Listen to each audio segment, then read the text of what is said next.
ভারতবর্ষে উন্নয়নমূলক যে প্রকল্পগুলি কৃষি উন্নতিতে নিযুক্ত তাদের মধ্যে অন্যতম কৃষি প্রযুক্তি পরিচালন সংস্থা বা আত্মা। প্রকল্পটি শুরু হয় কৃষি ও কৃষি সংশ্লিষ্ট সমস্ত বিষয় যেমন পশুপালন, উদ্যান পালন, মৎস্য চাষ ইত্যাদিকে একত্রিতভাবে একটি প্রকল্পের মধ্যে এনে কৃষক উপযোগী করে তোলার জন্য। প্রকল্পটির মূল উদ্দেশ্য এগ্রিকালচারাল টেকনোলজি ম্যানেজমেন্ট এজেন্সির মাধ্যমে আধুনিক কৃষি প্রযুক্তিকে আত্মার একাধিক কর্মধারার মাধ্যমে সমস্ত কৃষকদের কাছে পৌঁছে দেওয়া। উন্নতিও হয়েছে ব্যাপকভাবে।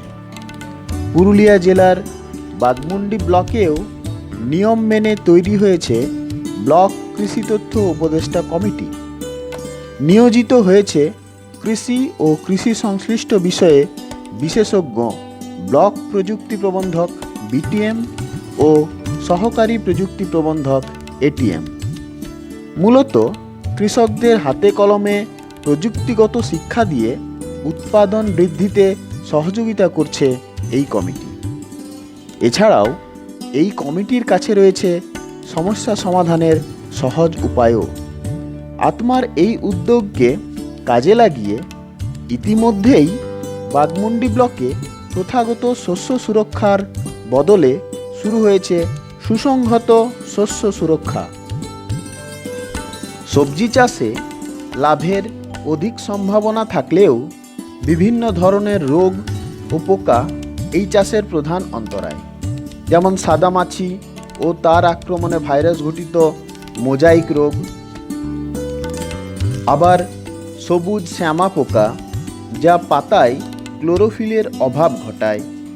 ধূসর বাদামি শ্যামা পোকা, যার দ্বারা মাইক্রোপ্লাজমা ঘটিত তুলসী রোগ হয়। ম্যাপ পোকা ও বাঘা পোকা পাতায় জালকাকৃতি দাগ তৈরি করে। বেগুনের ডগা ও ফল ছিদ্রকারী পোকা প্রথমাবস্থায় গাছের ডগা আক্রমণ করে ও পরে ফল এলে ফল ছিদ্র করে, ফল নষ্ট করে। লেদা পোকা পাতা খেয়ে ফেলে। ব্যাকটেরিয়া ও ছত্রাকজনিত ঢলে পড়া রোগ, যার ফলে পুরো গাছ আস্তে আস্তে শুকনো হয়ে মরে যায়। বেগুনের ফোমোপসিস বা পচন রোগ, যার ফলে বেগুনে বাদামি কালো পচন দাগ দেখা যায়। এই সমস্ত রোগ পোকা নিয়ন্ত্রণের জন্য কৃষককে প্রচুর পরিমাণে রাসায়নিক কৃষি বীজ প্রয়োগ করতে হয়। ফলে চাষের খরচ প্রভূত পরিমাণে বেড়ে যায় ও লাভ কম হয় বা অনেক ক্ষেত্রে ক্ষতিও হয়। রোগ পোকা নিয়ন্ত্রণের এই সমস্যার সমাধানে আত্মা প্রকল্পের অন্তর্গত ফিয়াক বাঘমুন্ডির তরফে সুসংহত শস্য সুরক্ষার প্রদর্শনী ক্ষেত্র বা ডেমনস্ট্রেশন করা হয় বাঘমুন্ডি ব্লকের বিভিন্ন কৃষকের কৃষি জমিতে। কোনো রাসায়নিক কৃষি বীজ প্রয়োগ না করে ফসলের রোগ পোকা নিয়ন্ত্রণের জন্য আধুনিক কৃষি প্রযুক্তির বিভিন্ন সামগ্রী তুলে দেওয়া হয় কৃষকদের হাতে, যেমন ফেরোমেন ফাঁদ, আলোক ফাঁদ, হলুদ আঠালো ফাঁদ, নীল আঠালো ফাঁদ, বিভিন্ন ধরনের লিওর যেমন হেলিলিওর, স্পোডোলিওর, লিউসিনোলিওর ইত্যাদি দেওয়া হয় কৃষকদেরকে। এই মতো একজন কৃষক শ্রী মুরলী মোহন কুইরি মাদলা। আমি ওনার সম্পর্কে জেনে নেব এবং ওনার মুখ থেকেই শুনব ওনার সাফল্যের কথা। নমস্কার, আমার নাম হচ্ছে মুরলী মোহন কুইরি, মাদলাতে বাড়ি, আপনার এই বাঘমুন্ডি থানার অন্তর্গত। আমি এখানে প্রথমত এই রাসায়নিকভাবে ওষুধ দিয়ে নিয়ে বেগুন চাষ করছি। দিয়ে পরে আমার অফিস থেকে, এডিও অফিস থেকে ওনারা এসে নিয়ে আমাকে নতুন একটা প্রযুক্তি শেখালেন। সেগুলো খুব মানে চারদিকে লাগানো আছে, এটা লাইটের একটা, এবার ইয়েতে পোকাগুলো চলে যাচ্ছে, আবার ফাঁদ আছে, ওখানে ফাঁদের মধ্যে পোকা ঢুকে যাচ্ছে। এই একটা নতুন প্রযুক্তি আসার পরে আমি আগে আমরা ওষুধ দিয়ে একবার বিরক্ত ছিলাম। সেক্ষেত্রে দেখা যাচ্ছে যে আমার প্রায় 70% আপনার ওই কানা পোকা পচা এগুলোই চলে যেত ফলনটা আপনার। তো যে ফলনটা পেতাম তাতে আমার খুবই মানে দুরবস্থা ছিল আপনার, মানে ভালো ফল পেতাম না, তখন ভালো প্রোডাকশনও হতো না আপনার। প্রোডাকশনটা ঠিকঠাক হলেও ওই দিকে নষ্ট হয়ে যেত বেশি আপনার। তো এখন দেখা যাচ্ছে আপনার এইটা লাগানোর পরে মানে অনেক পোকা থেকে মুক্তি পেয়েছি, মানে বিনা ওষুধ দেওয়ায়। প্লাস আবার কি হয়েছে না, গুণগত মানটাও ফলের আপনার গুণগত মানটাও মানে বেড়েছে আপনার। তো তাতে আমার একটু ভালো হয়েছে কি, আমার কম খরচের মধ্যে মানে ওষুধ না দিয়ে নিয়েও আমি ফলনটা বাড়িয়ে নিয়েছি আপনার। তাতে দেখা যাচ্ছে যে আমার আগে যে যে আমার যেরকম হতো মানে মোটামুটি ধরুন আগে আমি প্রায় 4 কুইন্টাল বেগুন তুললে পরে আমার দেখা যাচ্ছে 2 কুইন্টাল থেকে 2.5 কুইন্টাল ওই খারাপ বেরিয়ে যেত আপনার। এখন সেটা মানে 4 কুইন্টাল বেগুন তুললে পরে দেখা যাচ্ছে যে 20 থেকে 50 কেজির মধ্যে খারাপ বেরোচ্ছে, বাকিটা পুরোটাই ভালো আমার। তো সেই হারে আমার হচ্ছে আপনার আমি লাভ্যাংশের হারটা অনেক বেশি পাচ্ছি আপনার আগের তুলনা থেকে আপনার। আগে যেরকম ধরুন আমার 20 টাকা কেজি হলেও আপনার 2 কুইন্টালে আপনার 4 কুইন্টাল মালে যদি 2 কুইন্টাল ভালো বেরোতো, সেখানে দেখা যাচ্ছে যে 4,000 টাকা আসছিল আপনার। এখন কিন্তু সেটা বেড়েছে আমার মোটামুটি ধরুন প্রায় 7 থেকে 8,000 টাকা আমার ওই এটাই মানে বেড়ে গেছে আপনার এখন।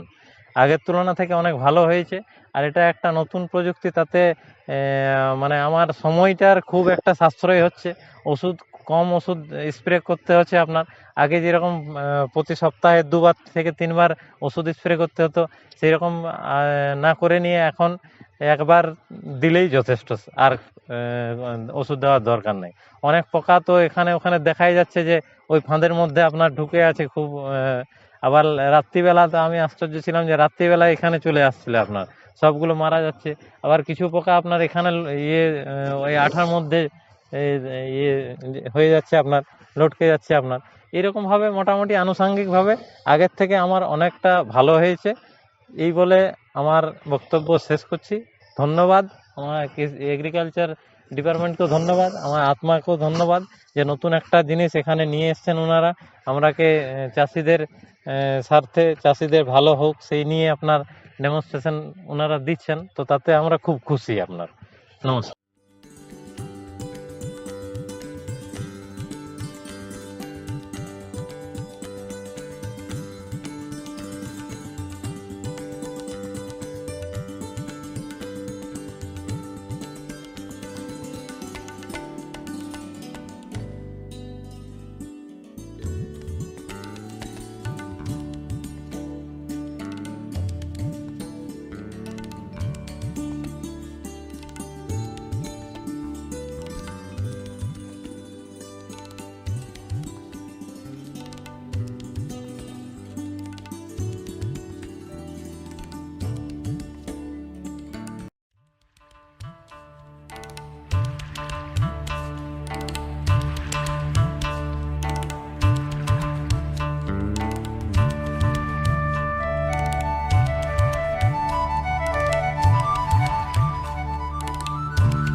কৃষি ভারতবর্ষের মূল জিডিপির 26% হলেও এর উপর নির্ভরশীল দেশের 69% মানুষ।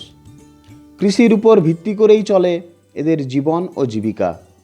ফলে বর্তমান বিশ্ব যতই হাইটেক হয়ে উঠুক না কেন, কৃষি অগ্রগতি ছাড়া তা কার্যত অচল। একটি আত্মনির্ভর দেশের ভিত কৃষির ওপরেই দাঁড়িয়ে থাকে। তাই কৃষির উন্নতি শিল্পের ভবিষ্যৎ আরও উজ্জ্বল করে তোলে। আর এই উন্নতিকে হাতিয়ার করে তুলতে হলে প্রয়োজন প্রযুক্তির, যা আধুনিক ভারতে নিরন্তর দিয়ে চলেছে আত্মা।